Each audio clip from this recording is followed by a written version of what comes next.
काली नजर।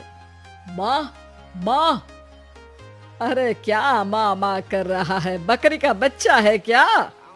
अरे माँ, मजाक छोड़ो। मुझे फाइनली वो मेन चौराहे वाली दुकान मिल गई है।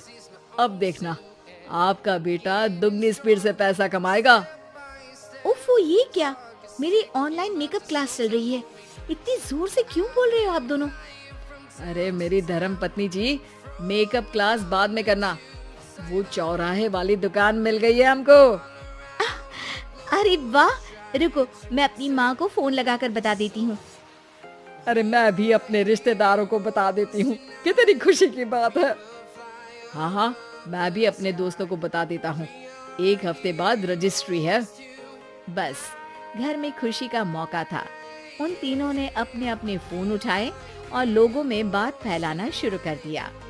और रही सही कसर श्वेता बहू ने अपने पड़ोस में सबको बताकर कर दी। अरे वर्मा आंटी, अब हम भी जल्दी कार ले लेंगे। घर का रेनोवेशन होगा और ठाट से रहेंगे हम भी। अरे ऐसा क्या हुआ? लॉटरी बाटरी लग गई है क्या? अरे इस बार चौराहे वाली मॉल में हमको भी दुकान मिल गई है। दुकान नंबर 21 जो एकदम चौराहे पर है। अब ग्राहक बढ़ेंगे तो आमदनी भी बढ़ेगी ही ना। अरे वाह, कितनी खुशी की बात है। मैं बहुत खुश हूँ तुम्हें इतना खुश देख के। बाकी एक बात कहूँ, सबको मत बताते फिरना। किसी की नजर लग जाएगी तो खुशी की खबर वापस लौट जाएगी। हैं? ऐसे थोड़ी ना होता है। अब डरा रही हूँ। अरे सही कह रही हूँ, काली नजर कहते हैं इस चीज को, जब आप किसी को कुछ बताओ और वो काम बिगड़ जाए। अरे लेकिन मैं तो। तुमने सबको बता दिया ना? हाँ, फोन लगा लगा के। अब बच के रहना, काली नजर बड़ी खतरनाक होती है। श्वेता इतनी खुश रहती है कि वो वर्मा आंटी की बात पर ध्यान ही नहीं देती, जबकि पड़ोस में और भी लोगों से खुशी की खबर शेयर करती रहती है। अगले दिन राजेश बहुत दुखी होकर घर आता है। अरे बेटा, क्या हुआ? मुंह क्यों सूजा हुआ है? मधुमक्खी ने काट लिया क्या? माँ, वो दुकान किसी और के पास चली गई। किसी ने ज्यादा भाव लगा दिया। अरे पर बात तो आपसे हुई थी ना उस दुकान वाले की। हाँ, आज मैं टोकन अमाउंट देने गया था, तब मुझे पता चला। कोई आकर सुबह मुझसे पहले ही ज्यादा अमाउंट दे गया। काली नजर। क्या कहा? वर्मा आंटी ने समझाया था कि किसी को बताना मत, वरना काली नजर लग जाएगी। अच्छा, तुम्हें उनकी बात मान लेनी चाहिए थी। उनकी बात मान लेती, लेकिन उसके पहले ही सबको बता चुके थे ना हम तीनों। अरे अगली बार से ध्यान रखेंगे। कोई भी नई चीज होगी तो किसी को नहीं बताएंगे। तीनों कुछ दिन ऐसे ही रहते हैं, पर एक दिन श्वेता को एक मेल आता है। राजेश, मेरा ऑनलाइन मेकअप कोर्स कंप्लीट हो गया। अब मैं खुद का पार्लर खोल सकती हूँ। अरे वाह, अपने मोहल्ले में ही खोलते हैं। ये जो घर के सामने दुकान है ना, वहीं। हाँ, यहाँ सस्ती भी मिल जाएगी। अगले दिन श्वेता वर्मा आंटी के पास जाती है मिठाई का डब्बा लेकर। अरे आओ आओ, कैसे आना हुआ? जोर से नहीं बोलूंगी। वो सामने वाली दुकान है ना, वहाँ मैं अपनी पार्लर की दुकान खोलने वाली हूँ। उसकी मिठाई है। अरे वाह, बहुत बधाई हो तुमको। हाँ, मैं कमाने लगूंगी तो राजेश पर पूरे घर का बोझ नहीं रहेगा ना आंटी जी।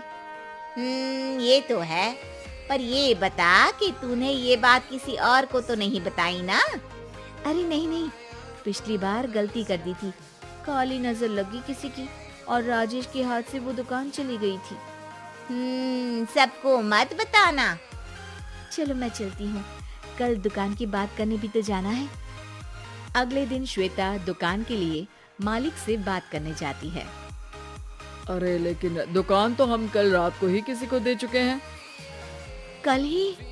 हाँ, कल ही। 2 दिन बाद कोई यहाँ पार्लर भी खोल लेगा। अब कहीं और दुकान देख लीजिए।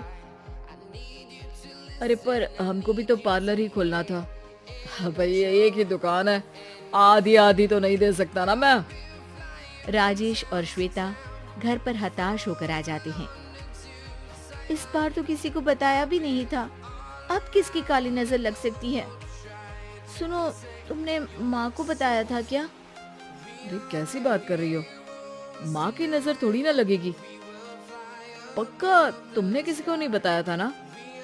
सिर्फ वर्मा आंटी को बताया था, उन्होंने ही मुझे किसी को नहीं बताने को कहा। अरे यार तुम भी सही हो, मेरी माँ को नहीं बताने को कह रही हो, पर वर्मा आंटी को बताना तुम्हें जरूरी लगा। अरे वर्मा आंटी ने ही तो काली नजर के बारे में बताया था ना, वो हमेशा हमारा भला ही तो चाहती है। मेरी माँ भी हमारा भला ही चाहती है। अरे पर चिल्ला क्यों रहे हो? बात नहीं कर सकते क्या आराम से? नहीं आता हूँ आराम से बात करना, और करना भी नहीं चाहता हूँ मैं। दुकान जाने का दुख गुस्से में बदल गया था और राजेश और श्वेता में बात बंद हो गई थी। 2 दिन बाद मोहल्ले में पार्लर का इनॉग्रेशन हुआ, जिसमें मोहल्ले के सभी लोगों को बुलाया गया, पर श्वेता, राजेश और माँ नहीं जाते। माँ अंदर आ जाओ, क्या देख रही हो? अरे नया पार्लर देख रही हूँ अपने आंगन से। देखो, माँ को दूसरे का सुख देखने में कितना मजा आ रहा है, मेरा दुख नहीं दिख रहा इन्हें। यह मेरा पार्लर भी तो हो सकता था। अरे चुप रहो यार, हर बात में लड़ाई क्यों ढूंढ रही हो? राजेश और श्वेता फिर बहस करने लगते थे। तभी माँ ने दोनों को बाहर बुलाया। अरे जरा देखो तो, दुकान चलाने वाले का बोर्ड पर नाम क्या लिखा है? श्रुति वर्मा। गाड़ी निकाले बेटा, हमें कहीं जाना है। काली नजर का इलाज कराने? राजेश अपनी बाइक निकालता है। तीनों ट्रिपलिंग कर रहे हैं। माँ राजेश को उस मॉल वाली दुकान पर लेकर जाती है जहाँ राजेश अपनी दुकान खोलने वाला था। यही दुकान लेना चाहता था ना तू? हाँ, पर इनको भी दुखी करने लेकर आई हो क्या यहाँ पर दुकान दिखाकर? वहाँ काफी नहीं था? अरे श्वेता थोड़ा सब्र रख, अभी पता चलेगा कि हम यहाँ क्यों आए हैं। बता, इस दुकान चलाने वाले का नाम क्या है? अनुपम वर्मा। कुछ समझ में आया? वो दुकान वाली श्रुति वर्मा, ये दुकान वाला अनुपम वर्मा, और हमारे पड़ोस में हमने उस दुकानों के बारे में बताया किसको था? अब वर्मा आंटी को। मतलब वर्मा आंटी ही हमारा काम बिगाड़ रही है? नहीं नहीं, ऐसा नहीं हो सकता, ये बस इत्तेफाक है। राजेश अपना फोन निकालता है और श्रुति वर्मा और अनुपम वर्मा के नाम फेसबुक पर सर्च करता है, जहां ये दोनों ही वर्मा आंटी के रिश्तेदार होते हैं। श्वेता को समझ में आ जाता है कि वर्मा आंटी की ही नजर काली नजर है। अब क्या करना है?